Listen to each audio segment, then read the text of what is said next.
Hello বন্ধুরা, আরও একটি নতুন ভিডিওতে আপনাদের সবাইকে স্বাগতম। তো এই মুহূর্তে সবচেয়ে বড় আপডেট।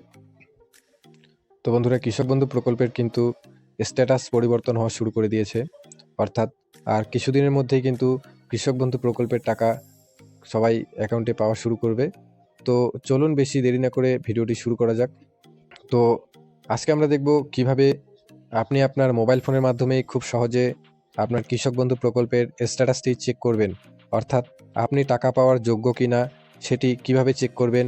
চলুন বেশি দেরি না করে ভিডিওটি শুরু করা যাক। তো এর জন্য সবার প্রথমে আপনার মোবাইল ফোন থেকে যে কোনো একটি ব্রাউজার ওপেন করে নেবেন। ব্রাউজারে গিয়ে সার্চ করবেন কৃষক বন্ধু। কৃষক বন্ধু লিখে সার্চ করার পর সবার প্রথমে যে ওয়েবসাইটটি আসবে এই ওয়েবসাইটে ক্লিক করে দেবেন। সবার প্রথমে ওয়েবসাইটটিতে ক্লিক করে দেওয়ার পর এরকম ইন্টারফেস শো করাবে। তো স্ক্রল করে একটু নিচের দিকে আসবেন। নিচের দিকে আসার পর যে লেখা আছে নথিভুক্ত কৃষকের তথ্য, এই অপশনটিতে একবার ক্লিক করে দেবেন। এই অপশনটিতে ক্লিক করে দেওয়ার সাথে সাথে কিন্তু এখানে এরকম ইন্টারফেসটি শো করাবে। তো এখানে লেখা আছে সিলেক্ট অপশন এবং আইডি নম্বর। এই সিলেক্ট অপশনের ঘরে সিলেক্ট ক্লিক করলেই কিন্তু এখানে আপনাদের সামনে অনেকগুলি অপশন খুলে যাবে। ভোটার কার্ড, আধার কার্ড, ব্যাঙ্ক অ্যাকাউন্ট, কেবি আইডি, কৃষক বন্ধু আইডি, মোবাইল নম্বর এবং অ্যাকনোলেজমেন্ট নম্বর।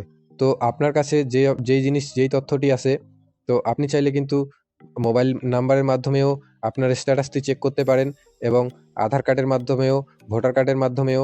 তো সিলেক্ট করে নিলাম। আধার কার্ড সিলেক্ট করে নেওয়ার পর এইখানে কৃষকের আধার নাম্বারটি বসাবেন। Aadhaar number I am a not robot, এই চেকবক্সে একটা ক্লিক করে দেবেন। চেকবক্সে ক্লিক করে দেওয়ার পর সার্চ অপশনটিতে ক্লিক করবেন। সার্চ অপশনটিতে ক্লিক করলেই কিন্তু এইরকম ইন্টারফেস শো করাবে। তো এইখানে আপনার যে কৃষকের আধার নাম্বার দিবেন তার একবার নামটি দেখে নেবেন, নাম ঠিকঠাক আছে কিনা। তো সব কিছু ঠিকঠাকভাবে শো করালে কিন্তু একটু এইদিকে লক্ষ্য করবেন। এখানে স্ট্যাটাস, এই স্ট্যাটাসের ঘরে কি অপশন শো করাচ্ছে। তো এই স্ট্যাটাসের ঘরে কিন্তু এই কৃষকটির বন্ধুরা অ্যাকাউন্ট ভ্যালিড, অর্থাৎ এই কৃষকটি অ্যাকাউন্টে টাকা আসার যোগ্য। তো আপনারও যদি অ্যাকাউন্ট ভ্যালিড দেখায় তো আপনি বুঝে নেবেন কি আপনার অ্যাকাউন্টটি চেক করা হয়ে গেছে, অর্থাৎ আপনার অ্যাকাউন্টে টাকা আসার জন্য প্রস্তুত আছে। তো ধন্যবাদ বন্ধুরা ভিডিওটি সম্পূর্ণ দেখার জন্য। এরকম আরও নতুন নতুন ভিডিও পেতে চ্যানেলটি সাবস্ক্রাইব করে পাশে থাকুন।